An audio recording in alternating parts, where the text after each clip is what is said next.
Hi students, this is Alex here. Problem number 1. Calculate the velocity of a moving body. அப்படின்னு கேட்டிருக்காங்க. So நம்ம வந்து velocity கண்டுபிடிக்கணும். So v equal to how much? அதில் mass வந்து 5 kg அப்படின்னும் linear momentum வந்து 2.5 kg மீட்டர் per second அப்படின்னு கொடுத்துருக்காங்க. ஸோ அதை நம்ம தனியாக எடுத்துக்கணும். So m is equal to 5 kg. அதுக்கப்புறம் மொமெண்டம் வந்து p அப்படின்னு எடுத்துப்போம். ஸோ p வந்து 2.5 கிலோகிராம் மீட்டர் பர் செகண்ட். இப்போ மொமெண்டமோட ஃபார்முலா பார்த்தீங்கன்னா p is equal to mass into velocity.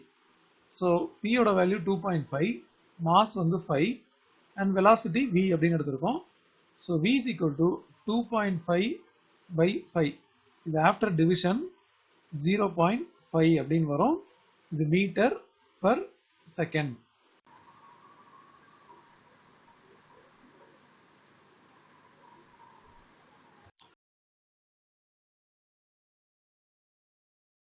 Hi students, this is Alex here. Question number 2. A door is pushed at a point whose distance from the hinge is 90 cm அப்படின்னு கொடுத்துருக்காங்க. So இந்த perpendicular distance d அப்படின்றது பார்த்தீங்கன்னா 90 centimetre. இதை மீட்டராக மாற்றணும் அப்படின்னா நம்ம டிவைடட் பை 100 போடுவோம். ஸோ ஒரு 0 கேன்சல் பண்ணிடலாம். 9/10 வந்து 0.9 மீட்டர். கொஸ்டின்ல வந்து வித் எ ஃபோர்ஸ் அப்படின்னு சொல்லி ஃபோர்ஸோட வேல்யூ 40 நியூட்டன் அப்படின்னு கொடுத்துருக்காங்க. So F equal to 40 Newton. இப்போ கொஸ்டின்ல calculate the moment of the force about the hinges அப்படின்னு கேட்டிருக்காங்க. ஸோ ஃபார்முலா வந்து moment அப்படின்றது force into perpendicular distance. இப்போ force வந்து 40, perpendicular distance 0.9. இப்போ டோட்டலாக 9 4s are 36, ஒரு 0 இருக்கு, ஒரு டெசிமல் மூவ் பண்ணோம். அப்போ நமக்கு இது 36 நியூட்டன் மீட்டர் அப்படின்னு வரும்.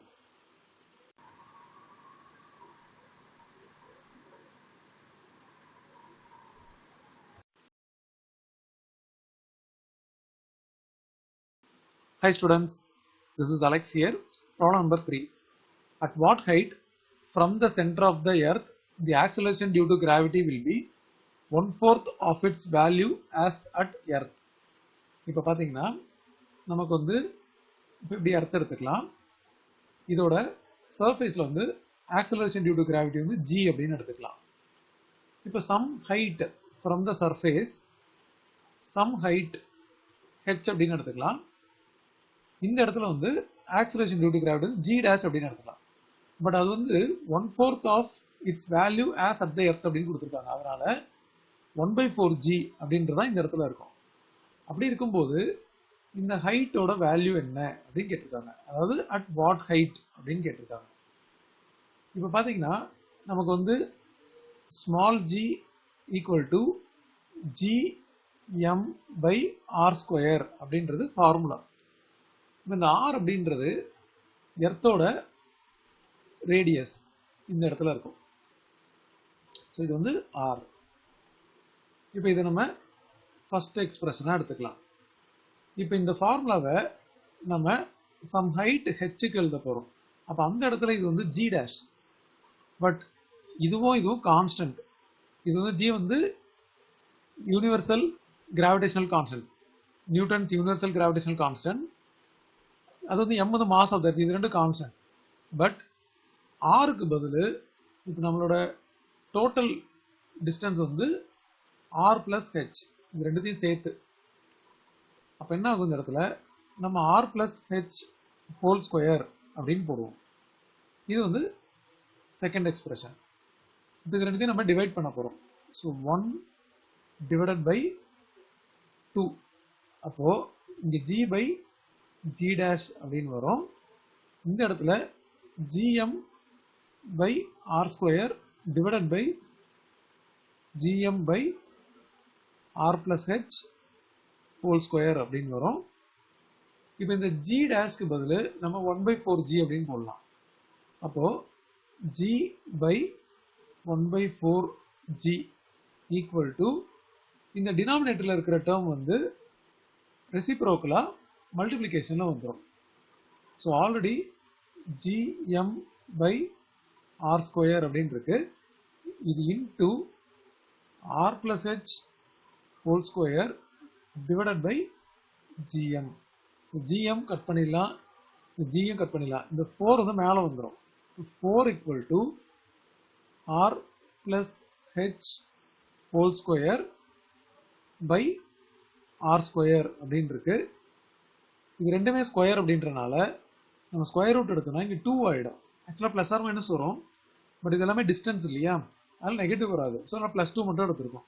ஸோ இந்த இடத்துல வெறும் r plus h by r அப்படின்னு இருக்கும்.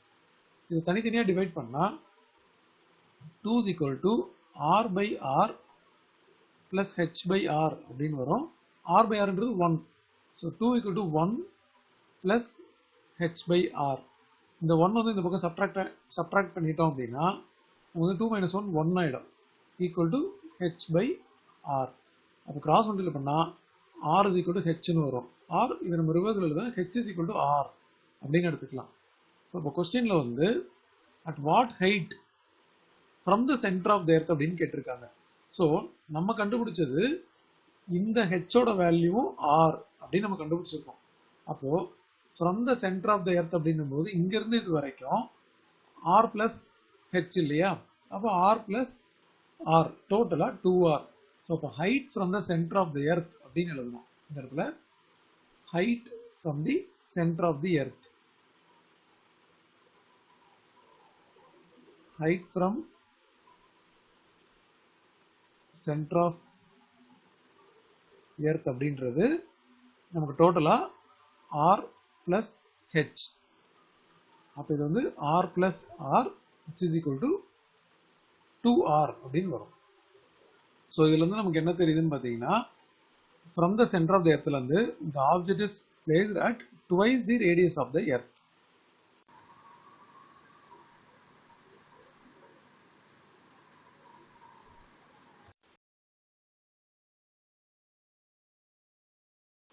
Hi students, this is Alex here. If the earth shrinks to 50% of its real radius, its mass remaining the same, the weight of a body on the earth will be அப்படின்னு கேட்டிருக்காங்க. இப்போ நம்ம earth எடுத்துக்கலாம். இதோட radius வந்து r, capital R அப்படின்னு எடுத்துக்க போறோம். அண்ட் இதோட மாஸ் வந்து m. அப்போ இதோட ஃபார்முலா பார்த்தீங்கன்னா g equal to capital G capital M by r square அப்படின்னு வரும். அதாவது ஆக்சலரேஷன் டியூ டு கிராவிட்டி. இப்போ இதில் வெயிட் வேணும் அப்படின்னா w equal to m into g அப்படின்னு போடுவோம்.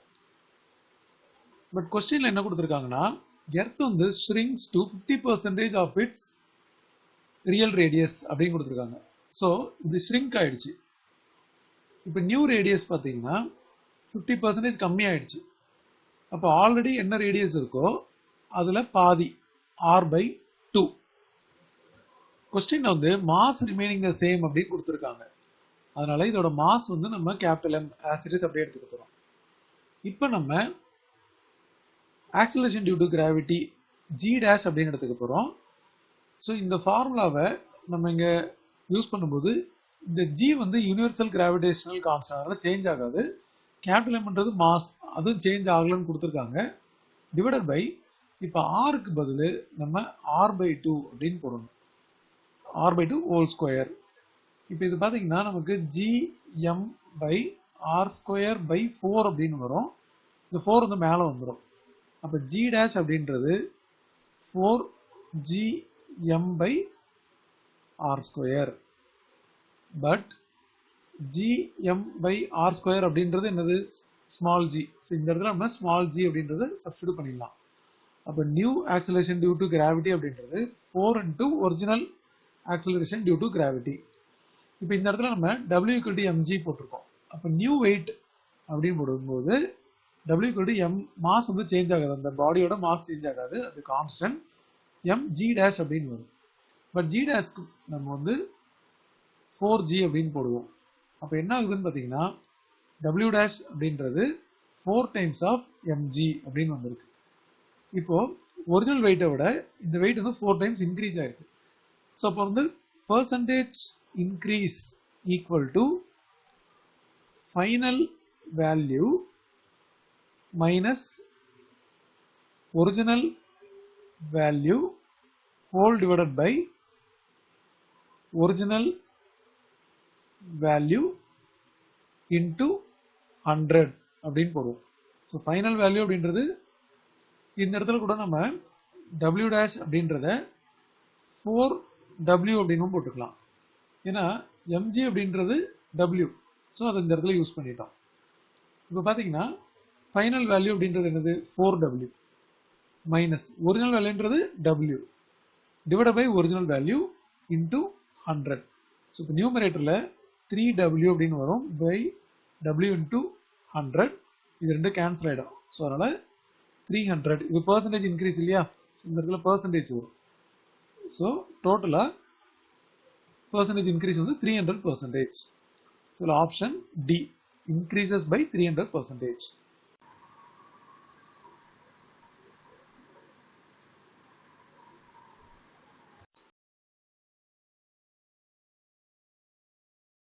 Hi students, this is Alex here. Two bodies have a mass ratio of 3:4 அப்படின்னு கொடுத்திருக்காங்க. ஸோ நம்ம ரெண்டு பாடி வந்து m1 by m2 அப்படின்னு எடுத்துக்கலாம். இதோட ரேஷியோ வந்து 3/4.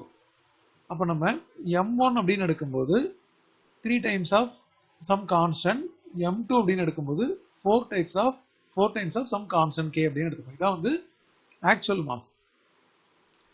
இப்போ கொஸ்டின்ல வந்து force applied on the bigger mass produces an acceleration of 12 meter per second square அப்படின்னு கொடுத்துருக்காங்க. இதில் பிகர் மாஸ் அப்படின்றது 4k. ஸோ இப்போ ஒரு ஃபோர்ஸ் அப்ளை பண்ணுறோம், அது வந்து F அப்படின்னு எடுத்துக்கலாம். F is equal to ma அப்படின்றது ஃபார்முலா. ஸோ அப்போ ஃபோர்ஸ் அப்ளை பண்ணுற வேல்யூ ப்ரொடியூசஸ் அன் ஆக்சலரேஷன். இப்போ மாஸ் வந்து நம்ம 4k அப்படின்னு எடுக்கிறோம், ஆக்சலரேஷன் வந்து 12 அப்படின்னு எடுக்கிறோம். அப்போ இதுல இருந்து நமக்கு ஃபோர்ஸோட வேல்யூ வந்து 12,448k அப்படின்னு வந்திருக்கு. இது as it is இருக்கட்டும். ஃபர்தரா கொஸ்டின்ல வந்து what could be the acceleration of the other body if the same force act on it அப்படின்னு கேட்டிருக்காங்க. ஸோ இப்போ நம்ம மறுபடியும் அந்த அதர் பாடிக்கு F is equal to, இந்த இடத்துல நம்ம வந்து மாஸ் 2 எடுத்திருக்கோம் இல்லையா, மாஸ் 2 தான் 4kன்னு போட்டிருக்கோம். ஸோ இப்போ நம்ம அதர் பாடின்றது மாஸ் 1 ma, அந்த ஃபார்முலாவில் எம்முக்கு பதில் m1 போட்டிருக்கோம். பட் எஃபோட வேல்யூ நம்ம ஆல்ரெடி இந்த எக்ஸ்பிரஷனில் 48k இருக்கு, அது இங்கே சப்ஸ்டிட்யூட் பண்ணிட்டோம். 48k ஈக்குவல் டு இந்த m1 வந்து 3k இன்டூ a. அவங்க ஆக்சலரேஷன் தான் கேட்டிருக்காங்க. இந்த kk கேன்சல் பண்ணிடலாம். இது டிவைட் ஆன பிறகு இங்கே 16 அப்படின்னு வரும், 48/3. ஸோ இதுதான் ஏவோட வேல்யூ. அப்போது ஆக்சலரேஷன் வந்து 16 metre per second square. So what could be the acceleration of the other body if the same force act on it? அதே ஃபோர்ஸ் இங்கே சப்ஸ்டிட்யூட் பண்ணி ஆக்சலரேஷன் வந்து 16 மீட்டர் பர் செகண்ட் ஸ்கொயர் அப்படின்னு கண்டுபிடிச்சிருக்கோம்.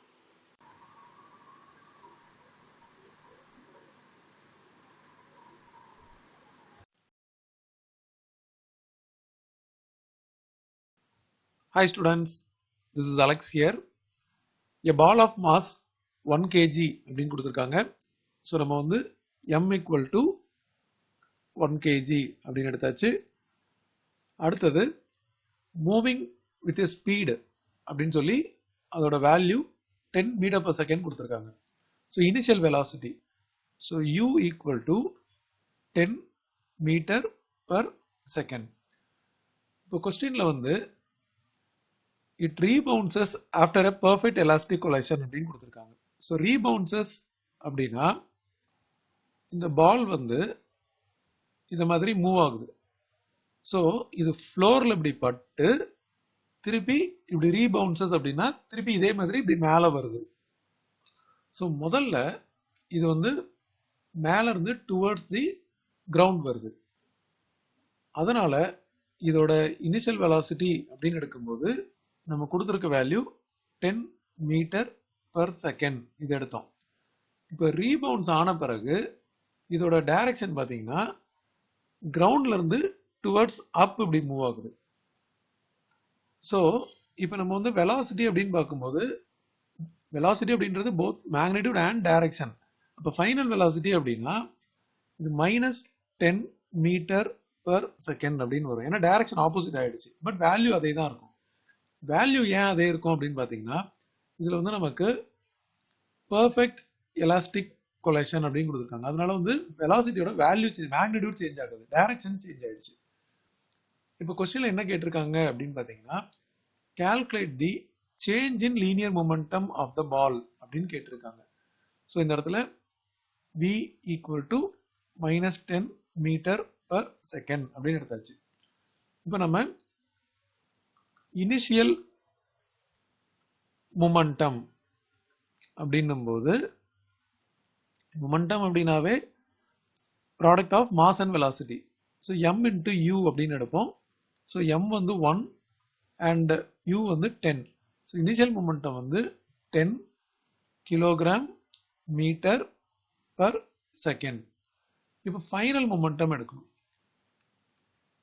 ஸோ ஃபைனல் மொமெண்டம் எடுக்கும்போது நம்ம final velocity எடுப்போம். அதாவது m இன்டு v. அப்போ 1 இன்டு -10 அப்படின்னு எடுப்போம். அப்போ இது டோட்டலா -10 கிலோகிராம் மீட்டர் பர் செகண்ட். இப்போ சேஞ்ச் இன் மொமெண்டம் கொஸ்டின்ல வந்து calculate the change in linear momentum அப்படின்னு கேட்டிருக்காங்க. ஸோ நமக்கு சேஞ்ச் இன் லீனியர் மொமெண்டம் அப்படின்னும் போது மொமெண்டம் வந்து நம்ம எப்பவுமே p அப்படின்னு ரெப்ரசென்ட் பண்ணுவோம். சேஞ்ச் அப்படின்னா நம்ம டெல்டா p அப்படின்னு எடுப்போம். ஸோ இது வந்து final momentum minus initial momentum. அப்போ இது -10 திருப்பி மைனஸ் ஆஃப் இனிஷியல் மொமெண்டம் வந்து 10. நம்ம டோட்டலா -20 கிலோகிராம் மீட்டர் பர் செகண்ட்.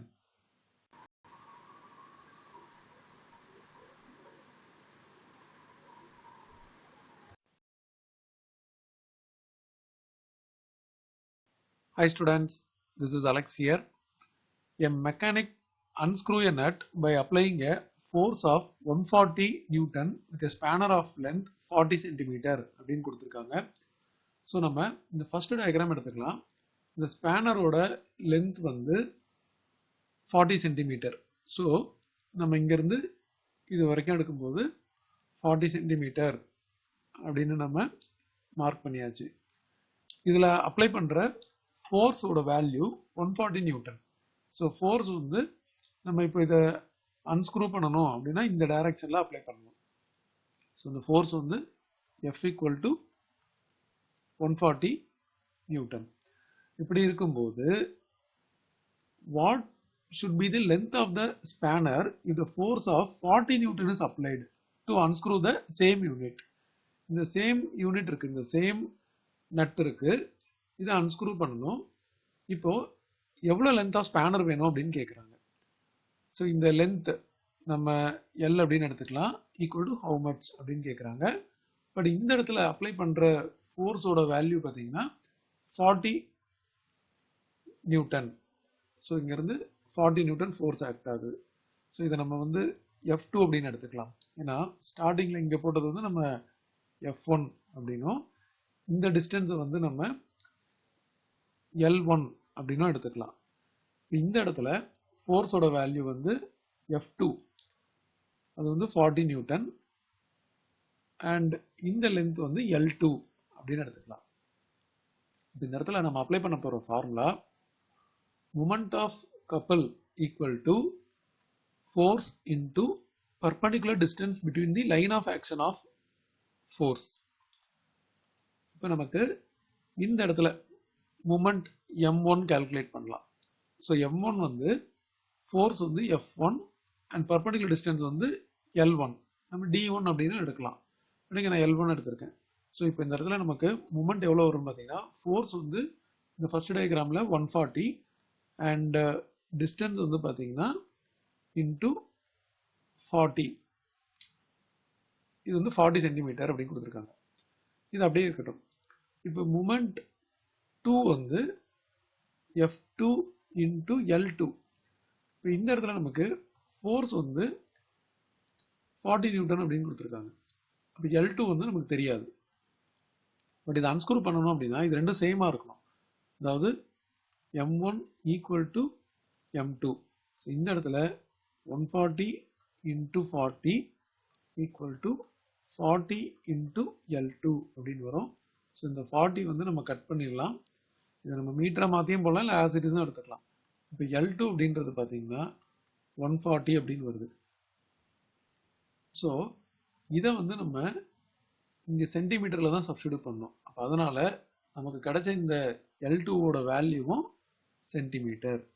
அப்போ கொஸ்டினில் வந்து என்ன கேட்டிருக்காங்க, what should be the length of the spanner அப்படின்னு கேட்டிருக்காங்க இல்லையா. ஸோ அந்த லென்த் ஆஃப் த ஸ்பேனர் தான் நம்ம L2 அப்படின்னு டயக்ராமில் எடுத்துருந்தோம். ஸோ அதோட value 140 centimetre.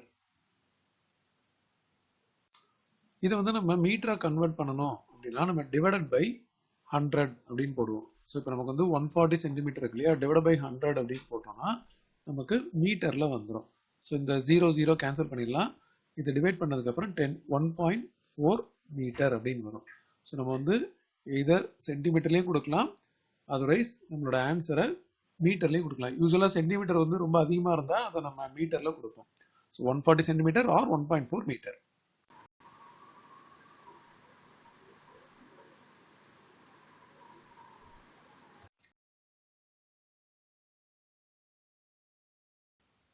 Hi students, this is Alex here.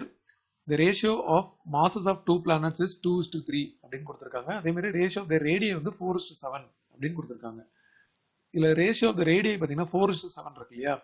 அப்போ first planet கொஞ்சம் சின்ன சைஸ்லயும் அடுத்த planet கொஞ்சம் பெரிய சைஸ்லயும் நம்ம எடுத்துக்கணும். ஸோ ரெஃபரன்ஸ்க்காக இந்த சின்ன டயக்ராம். இப்போ நம்ம இதோட மாஸ் வந்து M1 அப்படின்னும் இதோட மாஸ் M2 அப்படின்னு எடுத்துக்கலாம். அதே மாதிரி இதோட ரேடியை இருக்கு இல்லையா, ஸோ இந்த சென்டர்ல இருந்து இப்படி ஜாயின் பண்ணுவோம். அதே மாதிரி இதோட ரேடியை வந்து சென்டர்ல இருந்து இப்படி ஜாயின் பண்ணுவோம். இதோட ரேடியை பார்த்தீங்கன்னா நமக்கு இது R1 அப்படின்னும் இது R2 அப்படின்னும் எடுத்துக்கிட்டோம். இப்போ இவங்க கொடுத்துருக்க ரேஷியோவை நம்ம எக்ஸ்பிரஷனாக எழுதும்போது M1 by M2 அப்படின்றது வந்து 2:3. ஸோ 2/3 போட்டாச்சு. அதே மாதிரி ரேஷியோ ஆஃப் த ரேடியை அப்படின்றது R1 by R2 இது வந்து 4:7. ஸோ 4/7 அப்படின்னு போட்டாச்சு. ஸோ கொஸ்டின்ல வந்து நமக்கு find the ratio of their acceleration due to gravity அப்படின்னு கேட்டிருக்காங்க. ஸோ இந்த பிளானட்ல நம்ம G1 அப்படின்னும் இந்த பிளானட்ல நம்ம G2 அப்படின்னும் எடுத்துக்கலாம். ஸோ நமக்கு தெரிஞ்ச formula G equal to capital G M by R square. அதாவது இது கேபிட்டல் G அப்படின்றது யூனிவர்சல் கிராவிடேஷனல் கான்ஸ்டன்ட், இது வந்து மாஸ் ஆஃப் த பிளானட், இது வந்து ரேடியஸ். இப்போ இந்த ஃபார்முலாவை நம்ம G1 அப்படின்னு சொல்லி ஃபர்ஸ்ட் பிளானட்டுக்கு அப்ளை பண்ணும்போது இந்த கேபிட்டல் G வந்து யூனிவர்சல் கிராவிடேஷன் கான்ஸ்டன்ட் சேஞ்ச் ஆகாது. மாஸ் ஆஃப் த பிளானட் நம்ம M1 அப்படின்னு எடுத்துட்டோம், இதோட ரேடியஸ் வந்து R1 அப்படின்னு எடுத்துட்டோம். அதே மாதிரி இந்த ஃபார்முலாவை இங்கே R1 ஸ்கொயரும் போடணும். இந்த G2 அப்படின்னு எழுதும்போது அகைன் இது GM2 by R2 ஸ்கொயர் அப்படின்னு வரும். ஏன்னா இந்த G2 அப்படின்றது வந்து நம்ம செகண்ட் பிளானட்டுக்கு எழுதிட்டு இருக்கோம், அதோட மாஸ் M2, அதோட ரேடியஸ் வந்து R2. இப்போ நமக்கு G1 by G2 கேட்டிருக்காங்க இல்லையா. அப்போ இதை நம்ம GM1 by R1 square divided by GM2 by R2 square அப்படின்னு எடுக்கணும். இந்த டினாமினேட்டர்ல இருக்க டேர்ம் வந்து ரெசிப்ரோக்கலா நியூமரேட்டர்ல மல்டிப்ளை ஆகும். அப்போ இந்த இடத்துல நமக்கு ஆல்ரெடி இருக்க numerator GM1 by R1 square as it is எழுதிட்டு இன்டூ இது R2 square divided by GM2 அப்படின்னு போட்டுக்கலாம். ஸோ இதில் நமக்கு வந்து G வந்து ரெண்டு இடத்துலையும் கேன்சல் ஆகிடும், ஒன்று நியூமரேட்டர் இன்னொன்று டினாமினேட்டர். இப்போ இதை நம்ம ரீஅரேஞ்ச் பண்ண போகிறோம். ஃபர்ஸ்ட் M1 எழுதிட்டோம் இல்லையா, ஸோ அது கூட டிவைடட் பை M2 அப்படின்னு போட்டுக்கலாம். ஏன்னா M2 வந்து டினாமினேட்டரில் இருக்கு, டிவைடட் பை M2 அப்படின்னு போட்டாச்சு. ஸோ அது போக இன்டு இது வந்து R2 square by R1 square அப்படின்னு இருக்கு. ஸோ இதை நம்ம ஹோல் ஸ்கொயர் அப்படின்னு எடுத்துக்கலாம். அதாவது M1 by M2 into R2 by R1 whole square அப்படின்னு எடுத்துக்கலாம். ஸோ இதுதான் நம்ம எழுதியிருக்க G1 பை G2 ஓட எக்ஸ்பிரஷன். இப்போ M1 பை M2 அப்படின்றது கொஸ்டின்ல பார்த்தீங்களா, நமக்கு ஆல்ரெடி M1 பை M2 அப்படின்றது 2 பை 3 இருக்கு. அப்போ இந்த இடத்துல நம்ம 2 பை 3 அப்படின்னு போட போறோம். ஸோ 2 பை 3 ஃபர்ஸ்ட் டேர்ம் போட்டாச்சு. இன்டு அடுத்தது நமக்கு R2 பை R1 இருக்கு. பட் நமக்கு கொஸ்டின்ல இருந்து எழுதின டேர்ம் R1 பை R2 வந்து 4 பை 7. அப்போ இதோட ரெசிப்ரோக்கல், அதாவது R2 பை R1 அப்படின்றது 7 பை 4. ஸோ இந்த இடத்துல நம்ம 7 பை 4 அப்படின்னு சப்ஸ்டிடியூட் பண்ண போறோம். பட் அதோட ஹோல் ஸ்கொயர் இருக்கு. அப்போ டோட்டலா நமக்கு இது வந்து 2 by 3 into 49 by 16. இதை நம்ம கேன்சல் பண்ணிட்டோம் அப்படின்னா இது வந்து 8 டைம் ஆயிடும். அப்போ டோட்டலா நமக்கு 49 by 24. இதுதான் G1 by G2. இது நம்ம ரேஷியோல கொடுக்கணும் அப்படின்னா நம்ம G1 is to G2 is 49 is to 24 அப்படின்னு கொடுக்கலாம். ஸோ இதுதான் அவங்க கேட்ட acceleration due to gravity ஓட ratio of both the planet.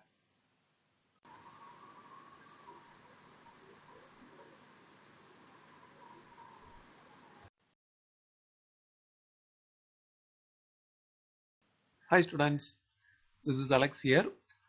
Two blocks of masses 8 kg and 2 kg respectively lie on a smooth horizontal surface in contact with one another அப்படின்னு கொடுத்திருக்காங்க. So நம்ம ஒரு ஹரிசான்டல் சர்ஃபேஸ் எடுத்துக்கலாம்.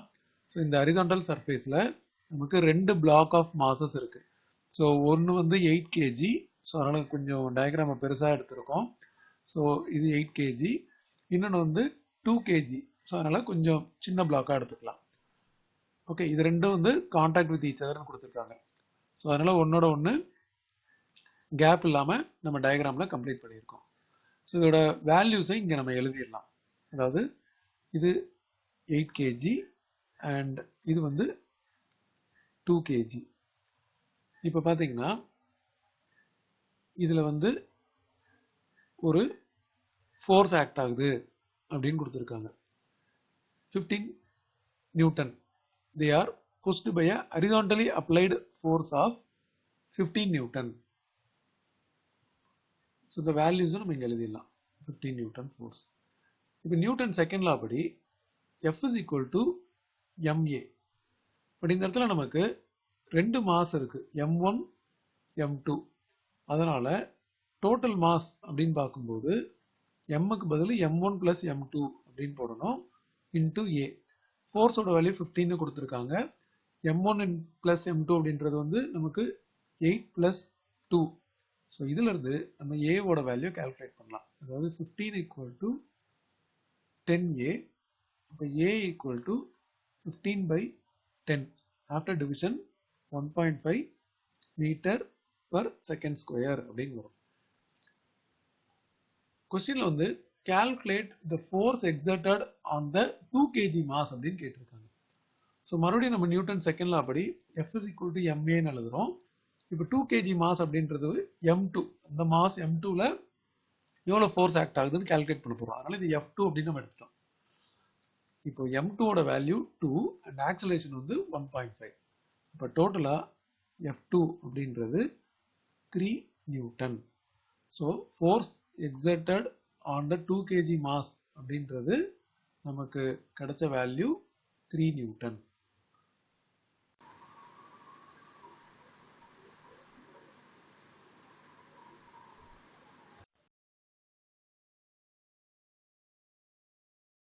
Hi students, this is Alex here. A heavy truck and a bike are moving with the same kinetic energy அப்படின்னு கொடுத்திருக்காங்க. So kinetic எனர்ஜியோட formula பார்த்தீங்கன்னா KE kinetic energy அப்படின்றது half mv square. இப்போ ட்ரக்கோட kinetic energy அப்படின்னும் போது நம்ம kinetic energy of drug அப்படின்னு எடுத்தோம்னா half mv ஸ்கொயர் அப்படின்னு போடணும். பட் இது வந்து ட்ரக் அப்படின்றதுல mass of the truck and velocity of the truck அப்படின்னு எடுத்துக்கலாம். அதே மாதிரி பைக்குக்கு எழுதும்போது கைனடிக் எனர்ஜி ஆஃப் பைக் வந்து half mv ஸ்கொயர்ல வந்து mb அப்படின்னு எடுத்துக்கோம், mass of the bike and velocity of the bike. So இது ஸ்கொயர். இது ரெண்டும் சேம் அப்படின்னு கொடுத்துருக்காங்க. கொஸ்டின்ல வந்து moving with the same kinetic energy.